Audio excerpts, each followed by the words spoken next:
तेरी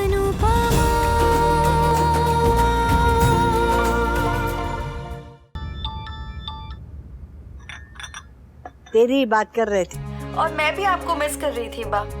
मैं भी जॉब के लिए किसी से मिलने जा रही हूँ, सोचा कि आप लोगों का आशीर्वाद लेती जाऊँ। हमारा आशीर्वाद तो हमेशा तेरे साथ है बेटा। और ढूंढने से तो भगवान भी मिल जाते, तो ये नौकरी क्या चीज है। ऑल द बेस्ट बेटा। थैंक यू बाबूजी।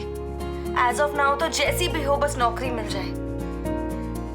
बाबूजी आई लव यू। हैं?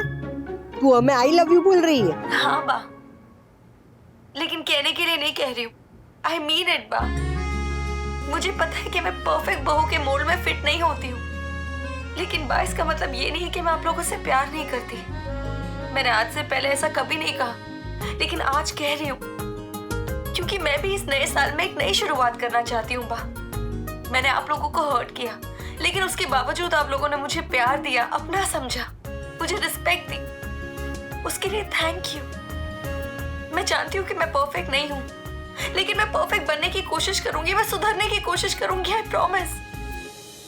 और हाँ, एक और बात, प्लीज आप लोग एक बार वी से बात कीजिए ना, वो मेरी बात नहीं मानेगा। प्लीज आप लोग वी से कहिए ना कि मुझे एक और चांस दे, प्लीज।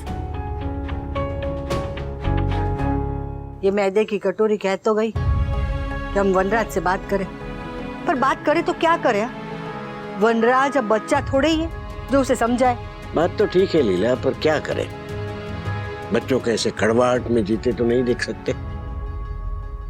लीला, जब बच्चा होता है तब माँ बाप सोचते हैं कि बच्चा पढ़ लिख जाए, फिर हमारी जिम्मेदारी खत्म। फिर सोचते हैं कि उनकी शादी हो जाए तो हमारी जिम्मेदारी खत्म।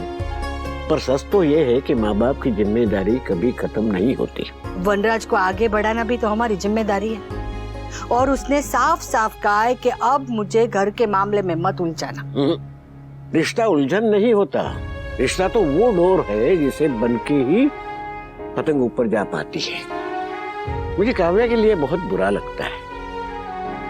वो वनराज की पत्नी है, वनराज के समय पर, उसके मन पर, उसके जीवन पर काव्या का अधिकार है और वो उसे मिलना ही चाहिए। बुरा तो लगता है, जैसी भी है इस घर की बहू है, और गलती करने को तो मैंने क्या कम गलतियां की, फिर भी ये घर मुझे पराया नहीं समझता है, तो काव्या को क्यों? हाँ, बात छेड़ के देखते हैं, घर के बड़े इससे ज्यादा कर भी क्या सकते हैं। यहाँ क्यों बैठा?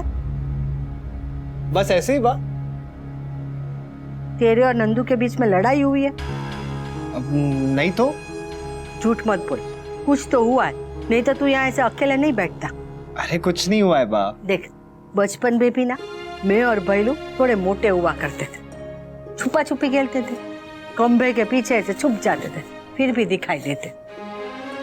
झगड़े का भी ऐसा ही है, मोटा होता है, हंसी के पीछे छुप जाता है, फिर भी दिखाई देता है। कुछ तो हुआ है, क्योंकि आजकल तू वो सारा दिन नंदू नंदू नहीं करता है, और वो लोल लोल नहीं कहती है। अरे ऐसा कुछ भी नहीं है बा, इनफैक्ट मैं तो नंदू से शादी करना चाहता। हाँ? मेरा ये बोलने का मतलब है कि बेचारी भाभी को पूरा घर का काम संभालना पड़ता है, तो अगर नंदिनी घर पर आ जाए तो भाभी की हेल्प हो जाएगी ना। बड़ा आया भाभी का हमदर्द। ऐसा क्यों नहीं कह रहा है कि तेरे मन में शादी के लड्डू फूट रहे? हाँ तो बाप, मेरी शादी का ढोल बजवा दीजिए ना। है? मैं ये बात मम्मी से कहने वाला था, लेकिन अब आपके सामने मुंह खोली गया है, तो मेरी शादी कराना आपकी ड्यूटी। शर्म नहीं आ रही? अपनी शादी की बात खुद ही कर रहा है। अरे तो ये क्या बात हुई? मतलब शादी करना सही है, लेकिन शादी की बात करना गलत। हमारे देश में तो ऐसा ही है। अब जो भी है, आप बस मेरी शादी करवा दीजिए। ले, अब भी करवा देती हूँ, अब भी ये शहर असर पे बांध देती हूँ। अरे नहीं बाबा, शादी करनी है ना, बड़ा आया शादी करने वाला, शादी करनी है, शादी करनी है, रुक।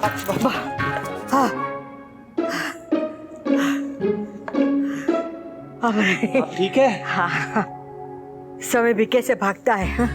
जब तू छोटा था तो तेरे पीछे से चप्पल लेके भागती थी और आराम से पकड़ लेती थी, और अब देख, अब मैं बूढ़ी हो गई हूँ। आप बुढ़ी नहीं हुई हो बा, मैं बड़ा हो गया हूँ। हाँ, जब छोटा सा तब इत्तू सा था, इत्तू सा। ये कुछ ज्यादा छोटा नहीं हो गया बा? अब ठीक है। भगवान करे तुझे सारी खुशियां मिले और मेरे दिन दुगनी रात चौगनी तरक्की भी हो। हाँ और मैं बहुत बड़ा आदमी बन जाऊं। हाँ और जल्दी से मेरी शादी हो जाए। हाँ ठीक है, करवा दूंगी, तेरी भी शादी जल्दी करवा दूंगी। थैंक यू सो मच बा, आई लव यू। और आप सचमुच में ना लीला डार्लिंग हो। हाय हाय, दादी का नाम लेते शर्म नहीं आती है? हाँ? सच में तेरे और नंदू के बीच में सब ठीक है ना?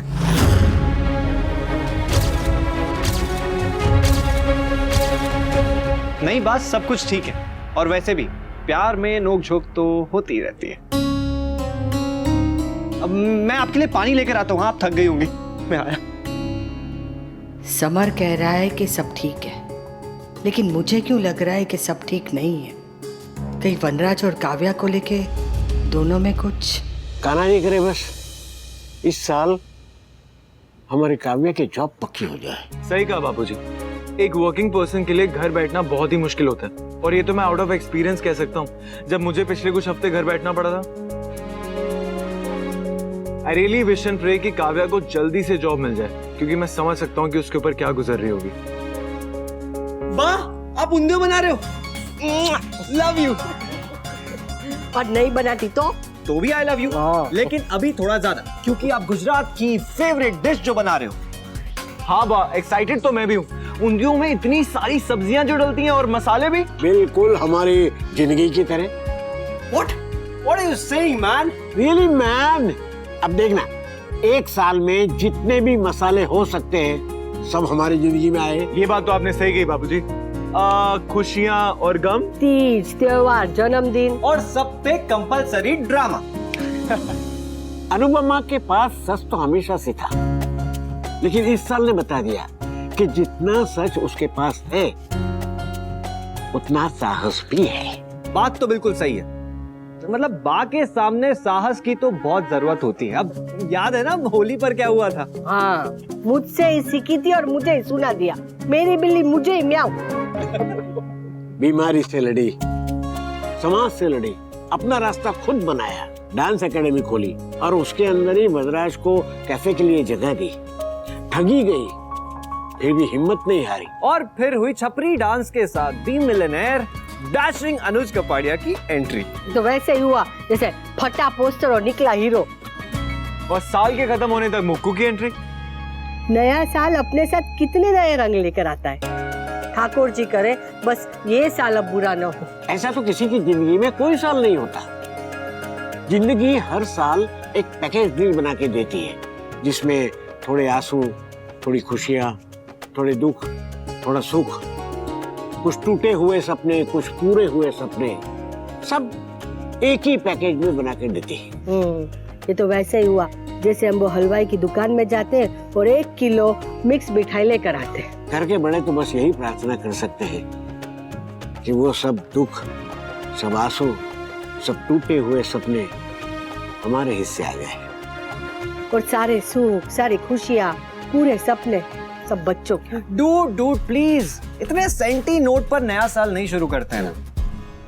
चलो फिर एक सेलिब्रेशन से फोकस दूसरे सेलिब्रेशन पे शिफ्ट करते हैं। न्यू ईयर गया है, संक्रांति आने वाली है। हाँ। यस, चिक्की बनेगी। यस, पतंग उड़ेगी। काय पोछे। अब उत्तरायण से लेके होली तक बस त्योहार ही त्योहार। मामा बड़ी कहाँ है? वो यहाँ पर होते तो कहते, हे कान्हा जी, थैंक यू, आपने मुझे इंडिया में पैदा किया। वैसे दूसरे देशों में त्योहार नहीं मनाए जाते ना? और अगर नहीं मनाए जाते तो वहाँ के लोग अपना टाइम कैसे काटते होंगे?